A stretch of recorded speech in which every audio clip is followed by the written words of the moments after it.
With me now is Robert Jenrick, returned to Parliament as a Tory MP. Robert, welcome to GB News. Great to have you on. Good to be back, Chris. And great to front up, really, in the first few days after a Labour landslide. Do you want to apologise to our viewers on behalf of your party for 14 wasted years? Well, I'm desperately sad about what happened and the fact that good Conservative colleagues, public servants, lost their jobs. But my greatest disappointment is that millions of Conservative voters walked away from us. And they did that not because we were too left-wing or right-wing, we had this slogan or that slogan. They did it because we failed to deliver for the British public on the fundamental things that we promised back in 2019. Which are? Well, we said we'd get Brexit done, and we did that, and that was a great achievement. And there were other things which I'll fiercely defend in our record. Imagine being Prime Minister and proudly announcing that you are delighted to welcome a controversial activist to Britain, bragging about pulling off some sort of diplomatic coup, only to have the Shadow Justice Secretary go on national television and systematically destroy you by reading out that activist social media history, showing he has described Britons as dogs and monkeys, denied the Holocaust, praised Osama bin Laden, called for the killing of Zionists, including civilians, urged violence against police officers, and suggested London should be set on fire during riots. That is exactly what just happened to Keir Starmer after he welcomed Alaa Abd el-Fattah to the UK following the lifting of a travel ban by Egyptian authorities.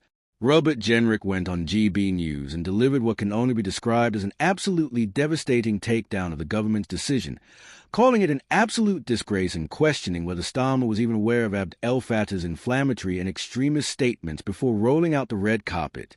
Jenrick said he was absolutely livid, accused the Foreign Office of acting against the interests of the British people, and raised the prospect of revoking Abd el-Fattah's citizenship entirely. This is not just embarrassing for Starmer. This is a full-blown national security and political judgment crisis that threatens to completely undermine Labour's efforts to appear tough on migration and extremism. Quick favour. If you are absolutely gripped by the spectacular political own goal, where Starmer welcomes someone to Britain only to have their entire extremist social media history read out on national television, hit that subscribe button right now. Over 94% of you watching have not subscribed yet. It is completely free, takes literally 2 seconds, and helps us keep bringing you these moments where political decisions backfire in the most spectacular fashion imaginable. Cheers if you did. Now back to Jenrick absolutely eviscerating Labour. Let us start with who Alaa Abd el-Fattah actually is, because understanding his background is crucial to grasping why this is such a politically explosive situation. Abd el-Fattah is an activist who holds dual British-Egyptian citizenship and had been imprisoned in Egypt for years on charges related to political activism. The Egyptian authorities kept him detained in what human rights organizations described as harsh conditions, and there had been a long-standing campaign by his family and supporters to secure his release. From a human rights perspective, you can understand why people would want someone released from an authoritarian prison system. But as Robert Jenrick is about to demonstrate, there is rather a lot more to this story than just a simple case of an innocent political prisoner being reunited with his family. Sir Keir Starmer's response when Abd el-Fattah arrived in the UK was to say he was delighted that the activist had been reunited with his family after years of imprisonment in Egypt. That language, delighted, suggests genuine pleasure and pride in this outcome, as if the government had achieved something positive and worth celebrating. It is the kind of statement you make when you think you have done something good and want the public to recognize your success. The problem, as Jenrick is about to make devastatingly clear, is that maybe someone should have done a bit more research into exactly who they were bringing to Britain before publicly celebrating the achievement. Robert Jenrick, appearing on GB News with all the righteous fury of someone who has discovered something genuinely shocking, said he was absolutely livid after learning about Abd el-Fattah's arrival. He accused the government of celebrating the return of a man who hates Britain and has a long record of inflammatory and extremist statements on social media. Now, politicians throw around accusations all the time, and you might be tempted to dismiss this as typical opposition hyperbole. But then Jenrick starts reading out the specific statements, and the situation goes from political point-scoring to genuinely concerning very quickly. According to Jenrick's review of Abd el-Fattah's past social media remarks, he has described Britons as dogs and monkeys. Let that image settle for a moment. The Prime Minister of the United Kingdom is delighted to welcome someone who has compared British people to dogs and monkeys. It is rather hard to reconcile those two facts in any way that makes the government look good. But Jenrick was only getting started with his list of greatest hits from Abd el-Fattah's social media history. Abd el-Fattah has apparently denied the Holocaust, which is not just offensive, but is a clear marker of someone who traffics in anti-Semitic conspiracy theories and historical revisionism. Holocaust denial is illegal in many European countries precisely because it is recognized as a form of hate speech that seeks to minimize or erase one of history's greatest atrocities. The fact that someone with these views has been welcomed to Britain by the Prime Minister personally is staggering. Then we get to the really dark stuff. Jenrick said Abd el-Fattah has praised Osama bin Laden, the mastermind behind the September 11 terrorist attacks that killed nearly 3,000 people. Let me repeat that because it is so shocking it bears repeating. The person Keir Starmer is delighted to welcome to Britain has praised a man responsible for the deadliest terrorist attack in history, an attack that killed 67 British citizens and triggered decades of conflict. How do you square praising Osama bin Laden with being someone worthy of diplomatic efforts and prime ministerial celebration? The answer is you cannot, which is why this is such a political disaster for Starmer. The list continues. Abd el-Fattah has called for the killing of Zionists, including civilians.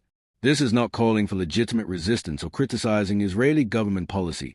This is explicitly calling for violence against civilians based on their political or religious identity. That is terrorism advocacy, full stop. It does not matter what your views on the Israeli-Palestinian conflict. Calling for the murder of civilians is beyond any acceptable bounds of political discourse. Abd el-Fattah has also urged violence against police officers, which is particularly problematic given that Britain has faced serious issues with attacks on police in recent years. The idea that the government would welcome someone who has advocated violence against the very people who keep our streets safe is genuinely mind-boggling. Police officers put their lives on the line every day. The least they deserve is a government that does not celebrate people who call for violence against them. And then comes perhaps the most immediately relevant statement given recent British history. He said during the London riots the city should be set on fire.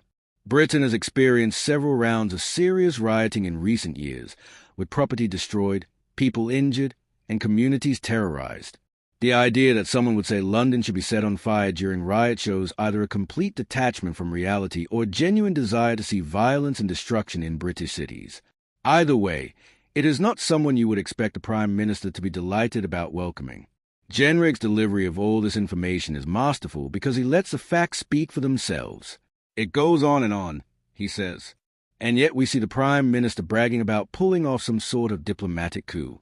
That phrase, diplomatic coup, dripping with sarcasm, perfectly captures the absurdity of the situation. Starmer thinks he has achieved something impressive and worth celebrating, while in reality he has welcomed someone with genuinely extremist views whose presence in Britain raises serious questions about national security and the government's judgment. The Shadow Justice Secretary also went after the role of officials, specifically targeting the Foreign Office for acting against the interests of the British people by spending significant resources to secure Abd el-Fattah's return. This is a crucial point because it is not just about Starmer personally. It is about the entire machinery of government dedicating time, effort, and taxpayer money to bring someone to Britain who has expressed hatred for this country and advocated violence. Your viewers will think they are mugs, Jenrick said, arguing that diplomats have prioritized this case over genuine British interests. He is absolutely right that voters will be furious when they learn that Foreign Office resources were used for this purpose while other cases involving actual innocent British citizens caught up in foreign legal systems receive far less attention and support. In a moment of political honesty that actually deserves some credit, Jenrick acknowledged that the previous Conservative government granted Abd el-Fattah British citizenship in 2021 while he was imprisoned in Egypt. He should never have been given British citizenship, and I am ashamed that the past Conservative government did that, Jenrick said. This is politically smart because it gets ahead of the inevitable Labour response that the Conservatives started this process, but it also shows genuine principle because Jenrick is willing to criticize his own party's past decisions when they were wrong. It undermines any attempt by Labour to deflect blame and forces the focus back onto Starmer's decision to personally celebrate Abd el-Fattah's arrival despite all the evidence about his extremist views. Jenrick has written to Sir Keir demanding clarity on whether the Prime Minister was aware of Abd el-Fattah's past statements before welcoming him. This is a devastating question because there are only two possible answers, and both are terrible for Starmer. If he was aware of the statements and welcomed him anyway, that shows catastrophically poor judgment and suggests the Prime Minister does not think Holocaust denial, praising bin Laden, and calling for violence against civilians disqualifies someone from being celebrated. If he was not aware of the statement before welcoming him, that shows shocking incompetence and suggests the Prime Minister did not bother doing basic due diligence before making a public statement about a controversial case. Either incompetent or morally compromised. Pick your poison. Jenrick also asked whether the government condemns calls for violence against Jews, Israelis, and police officers, which should be the easiest question in the world to answer with a resounding yes. The fact that Jenrick feels a need to ask the question suggests he doubts whether the government is willing to clearly condemn such statements, which is itself a damning indictment of where we are politically. He also raised the prospect of revoking Abd el-Fattah's citizenship, which would be legally complex but politically popular given the circumstances. The broader political context makes this even more damaging for Labour. The row threatens to overshadow Labour's efforts to demonstrate toughness on migration and law and order, as ministers simultaneously announced new visa restrictions on the Democratic Republic of Congo over its refusal to accept the return of illegal migrants. So on the same day the government is trying to look tough by imposing visa restrictions on an African country, they are also welcoming someone with extremist views and celebrating it publicly. The cognitive dissonance is staggering. You cannot simultaneously claim to be tough on dangerous individuals while rolling out the welcome mat for someone who has advocated violence and expressed hatred for Britain.